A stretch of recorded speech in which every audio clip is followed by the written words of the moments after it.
քնի որակը բարելավելու համար մագնեզիումի ամենաճիշտը դա հելատային ֆորմաներն են եւ կարելի է բիսգլիցինատ կամ գլիցինատ, որը որ հենց բնական է, իսկ եւ ամենալավ յուրացվողը, որը չի գրգռում լորձաթաղանթը, չի տալիս կողմնակի ազդեցություններ եւ օրգանիզմի կողմից շատ լավ է ընդունվում։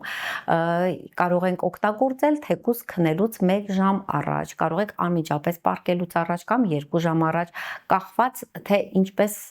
ձեզ հարմար կլինի։ Այսինքն այստեղ պետք չի նաեւ մտածել գրգռվելու աղեստամոքսային տրակտի գրգռման համար, իսկ բիսգլիցինատների կամ ցիտրատների հետ կապված իրենք կարող են ինդիվիդուալ անտանելիություն լինել ու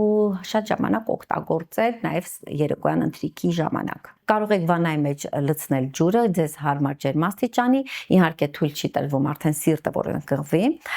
եւ մարմնով ամբողջությամբ փորձեք 5-10 րոպե մնալ մագնի վանայի մեջ։ Այդտեղ շատ լավ է օգնում դա քնի կարգավորման համար, դա նույնպես շատ լավ տարբերակ է։